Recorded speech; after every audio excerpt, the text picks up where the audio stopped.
Muy buen día, ¿cómo están ustedes? Un gusto de saludarlos y de que hayan llegado a este punto de encuentro.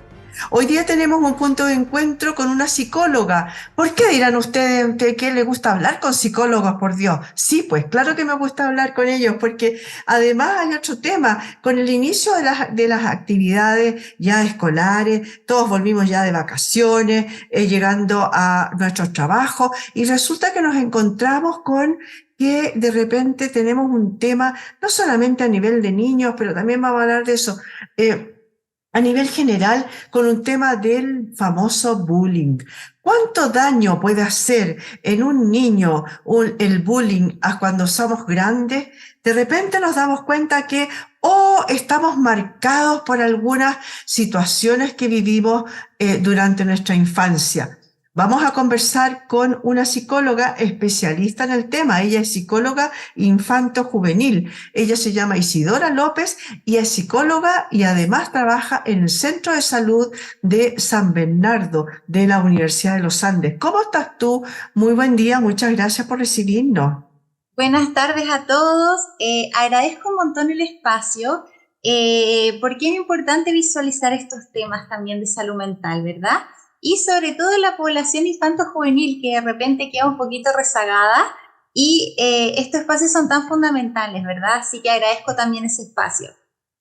Oye, a ver, partamos justamente por lo que dices, tú eres especialista en el tema, eres académica de la Escuela de Psicología de la Universidad de los Andes.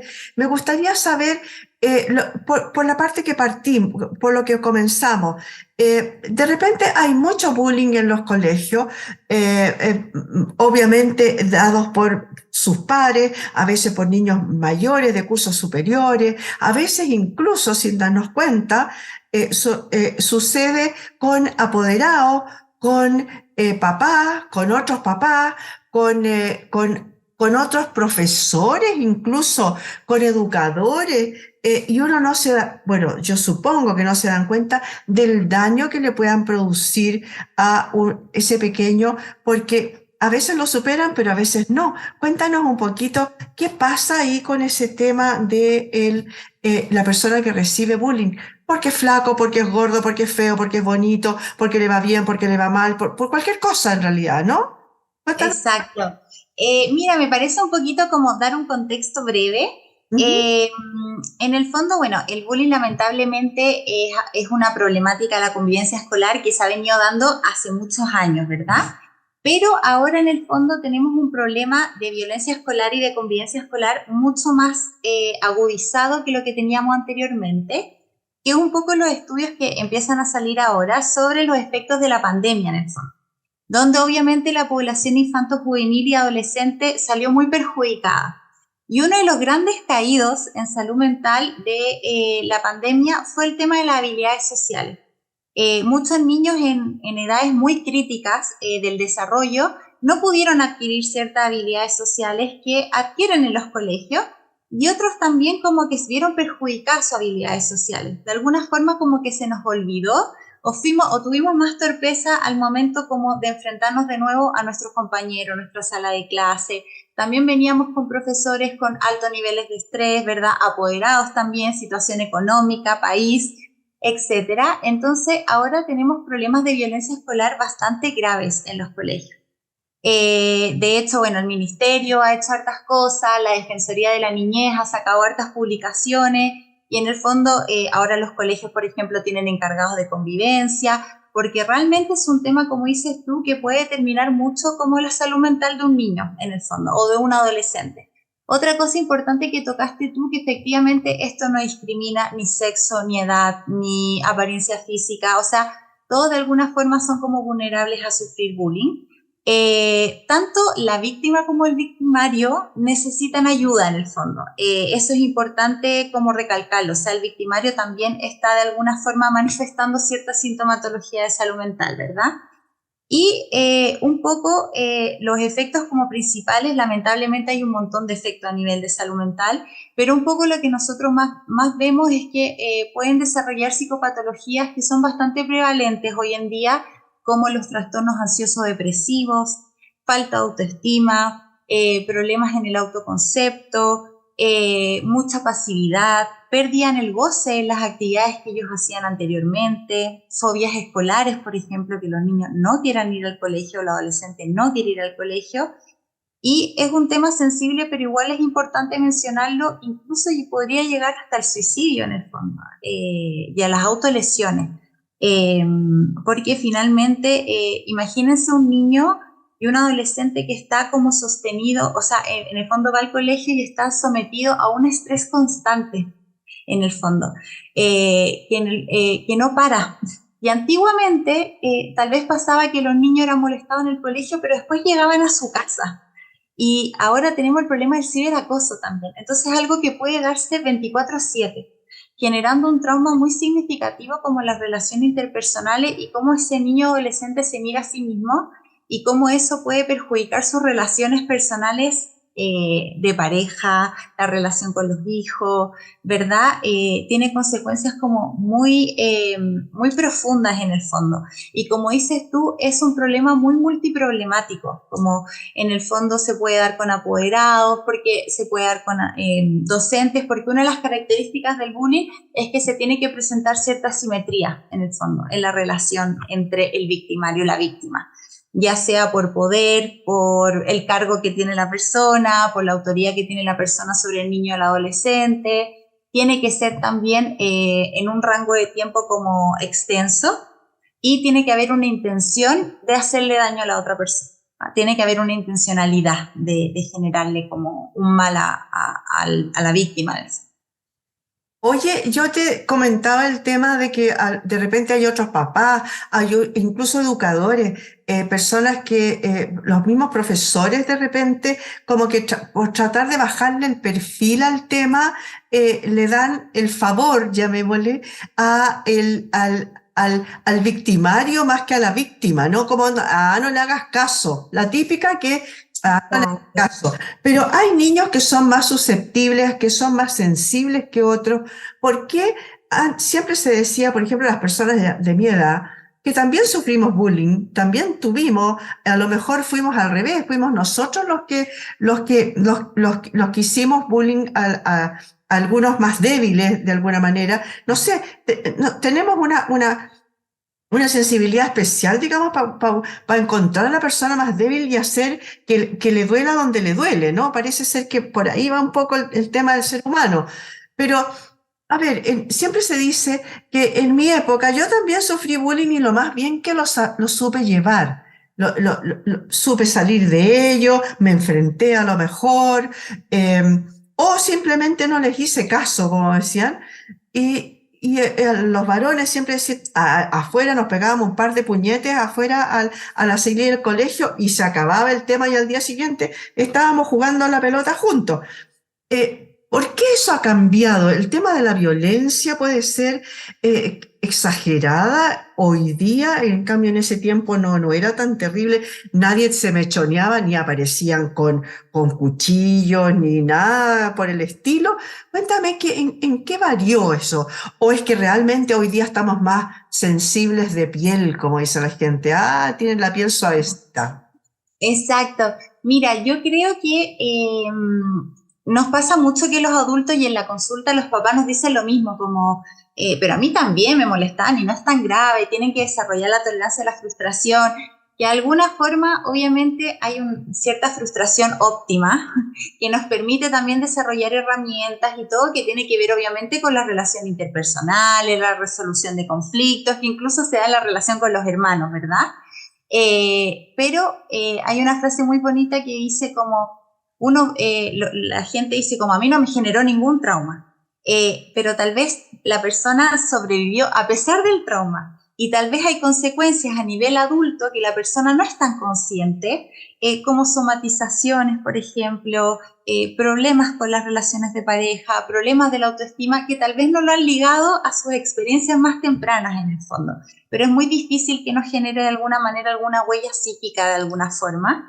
Y yo creo que mirándolo como lo estamos tratando de mirar, como un problema como multifactorial, yo creo que estamos en un contexto de mucha incertidumbre a nivel país, mucha incertidumbre con la pandemia, hay mucha violencia en el fondo. En San Bernardo, por ejemplo, teníamos el caso de una niñita que estaba con insomnio porque en las noches había problemas entre las bandas y muchos balazos, ¿verdad? Entonces la gente está más insegura, está más vulnerable y sabemos que Chile tiene uno de los peores indicadores de salud mental a nivel mundial. Entonces también tenemos lo que te decía, como docentes con mucha dificultad, aumentaron las licencias psiquiátricas un montón. Tenemos también padres como tal vez un poco más culpables porque trabajan un poco hasta más tarde, padres que también presentan como psicopatología, depresiones, estrés. Las cifras son realmente alarmantes en el fondo. Y yo creo que el mayor daño que le podemos hacer a un niño o a un adolescente es invalidar lo que él puede sentir.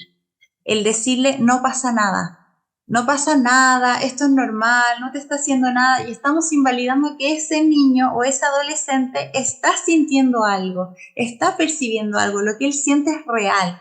Y creo que ahora hay más información, se han visibilizado más los temas, hay charlas, se conversa, hay mucho más psicoeducación, entonces también están todos un poquito más atentos a esas señales, los niños también van aprendiendo a poner más límites. Entonces, claro, también creo que hay un tema de visibilización y de ponerle el peso en el fondo lo que genera a nivel de salud mental. Porque muchos adultos en el fondo tal vez lo callan y todo, pero recuerdan la experiencia en el colegio como algo muy traumático en el fondo, como no me gustaba el colegio, o no tenía ningún amigo, como también eso lo transmiten en la crianza con los hijos. Oye, tú dijiste ahí varias cositas y una es el tema de que la gente que te llega a la consulta. Cuéntame, ¿se está terminando un poco este tema de que ir al psicólogo lo necesitan solamente los locos? Porque eso era no, un mito terrible, una cosa, oh, necesito ir al psicólogo. La gente entraba como con un gorro pasamontaña más o menos para que no lo reconocieran los que estaban antes o los que iban después en la sala de espera. Eso ya ha pasado, ¿para qué decir de ir al psiquiatra? ¿No es cierto? Ya está. Exacto. Justo te iba a decir eso, terrible. Sí, ya se ha ido saliendo eso un poco. ¿Y cómo llegan los pacientes a ti? Ya los papás están un poco desesperados por el tema. ¿Es una recomendación del colegio? ¿Cómo llegan no necesariamente al CESA, sino que a lo mejor a un psicólogo? Hablemos en general primero y después Exacto, pega. A ver. exacto. Mira, yo creo que sobre acoso escolar, propiamente tal, creo que la demanda más grande que lo levantan los colegios, te diría, que la demanda en general, por lo menos desde mi experiencia, es que hay más como sugerencias del colegio para llevarlos al psicólogo.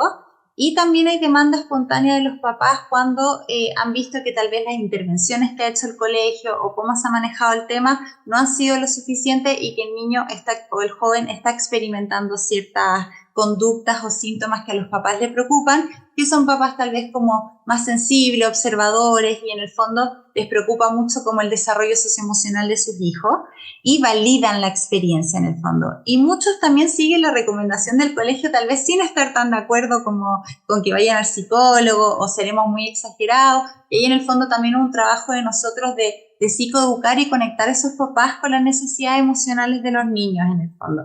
Lo que ellos perciben es con lo que nosotros trabajamos.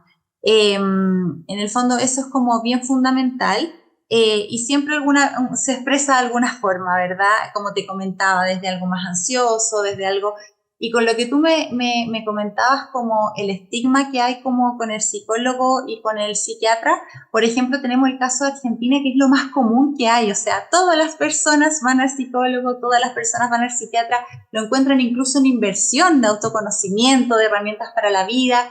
Yo creo que Chile ha avanzado un montón, pero igual sigue siendo un país conservador. O sea, yo creo que igual nosotros como psicólogos, y por eso te decía como que uno agradece mucho estos espacios, porque en el fondo puede visibilizar y puede como, de repente hay mucho prejuicio, o mucho estigma, o qué me va a decir esta psicóloga, o qué me va a ayudar en el fondo, qué me va a decir de nuevo que tal vez hablar con un amigo. Entonces se ha ido validando más como la figura del psicólogo. También, bueno, tenemos que trabajar mucho la derivación a los psiquiatras, eso nos cuesta harto, como el explicar el por qué nosotros tomamos la decisión de una interconsulta.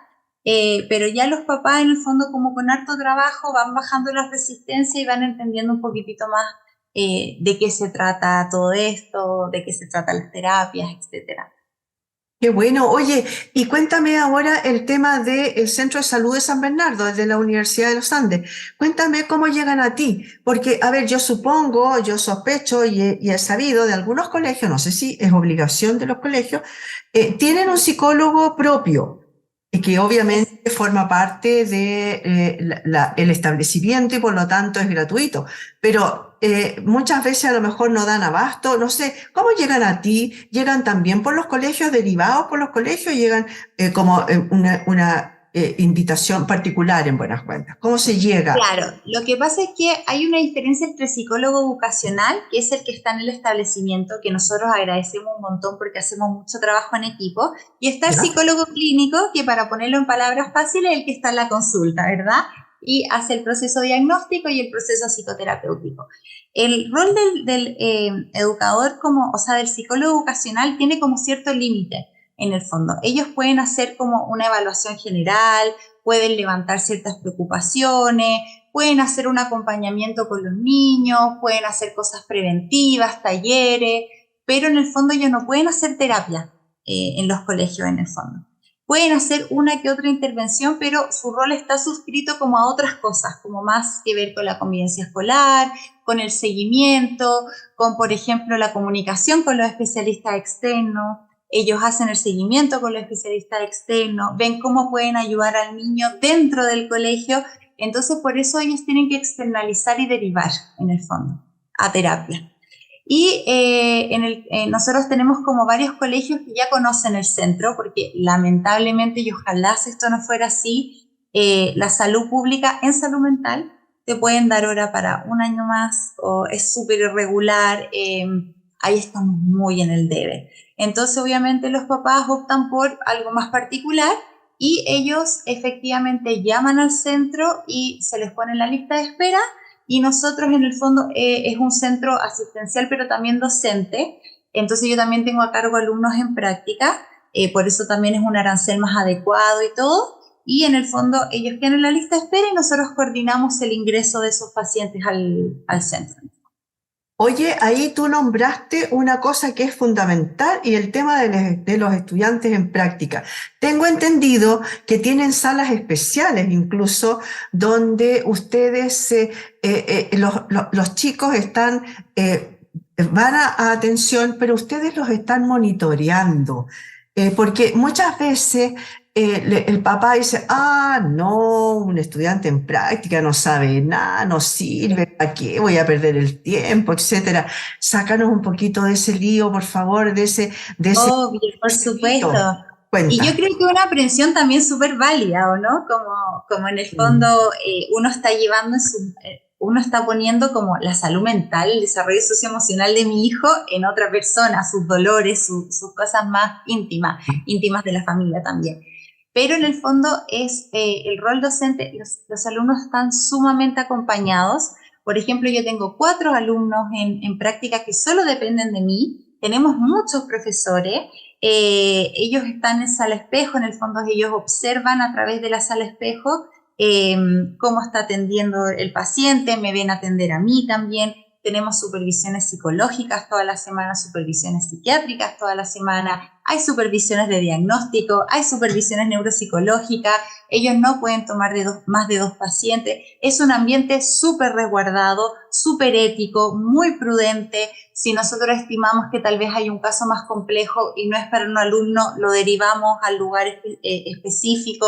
Si vemos que hay un criterio de exclusión, lo derivamos a los lugares donde nosotros creemos que pueden tener un mejor abordaje. O sea, nuestra prioridad es 100% el paciente en el fondo. Entonces yo estoy encima literal de cada detalle, de cada movimiento, respetando mucho los derechos del paciente, la confidencialidad.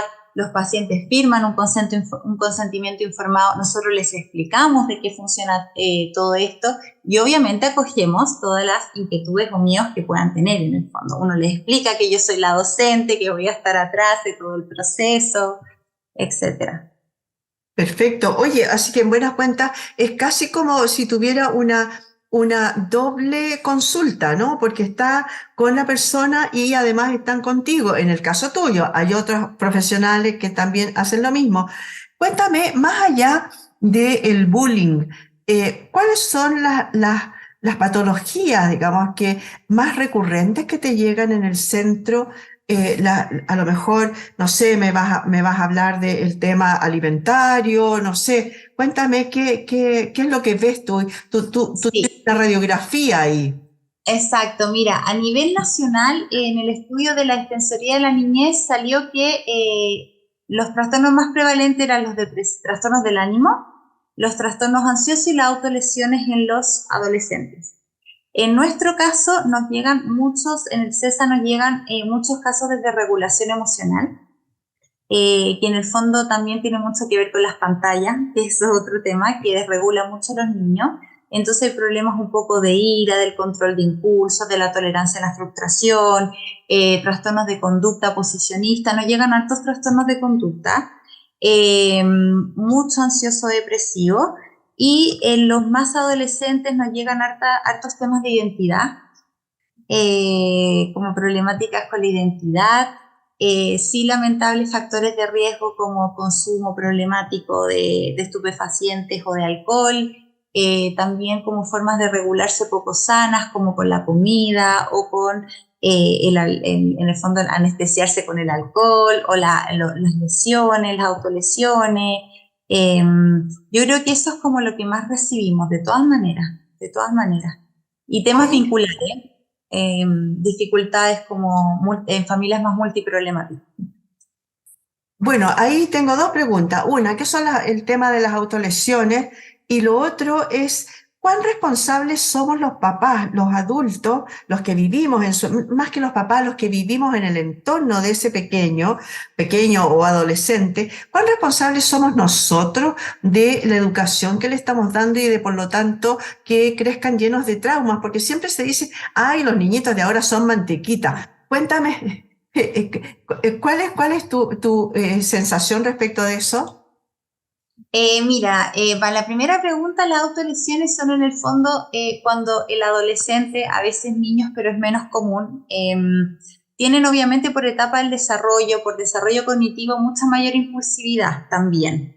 Entonces, cuando el adolescente voluntariamente se inflige algún tipo de daño, ya sea corte, se sacan el pelo o, por ejemplo, comen en exceso, que eso también es una forma de hacerse daño, para un poco apaciguar el dolor interno. Entonces, a través del dolor físico, apaciguan lo que les está pasando internamente. Entonces, a través del dolor físico se sienten mejor. No sé si se entiende un poquito.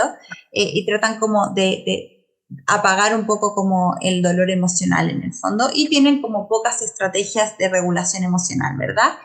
¿Y cuán responsables somos los padres? O en el fondo, aquí no, yo trabajo harto con los papás y siempre les digo, yo no creo que hay como un culpable.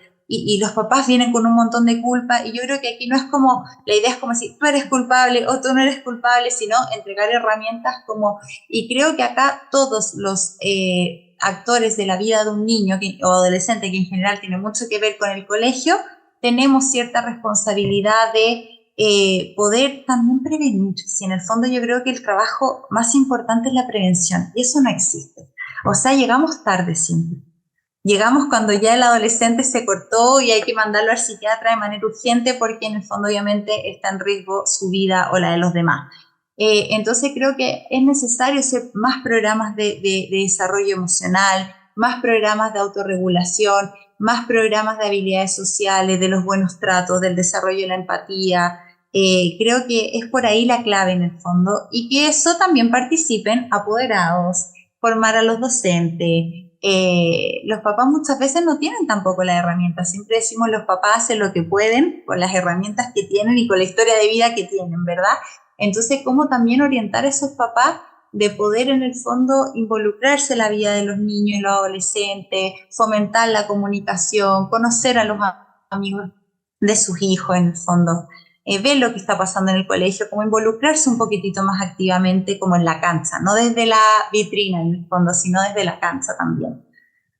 Oye, eso yo creo que es fundamental porque tú dices que la prevención la pueden hacer, por ejemplo, a través de, no sé, pues la capacitación a profesores, la capacitación, hacer distintos talleres, a lo mejor de prevención, etcétera. Pero los papás, como dices tú, a nadie nos enseñó, a nosotros, a qué es lo que teníamos que hacer. Entonces yo creo que es fundamental el tema de estos tips a los papás, a los apoderados, a la gente que está en el entorno, de ir viendo, por ejemplo, no sé, estoy inventando, cuando un niño, a lo mejor, como dices tú, ya no quiere ir al colegio, o a lo mejor anda muy triste, pequeñas puntos así, cositas que dices tú, oh, algo puede estar pasando. ¿Nos puedes dar así una listita, no sé, dos, Es, tres, cuatro cositas en las que fijar? exacto.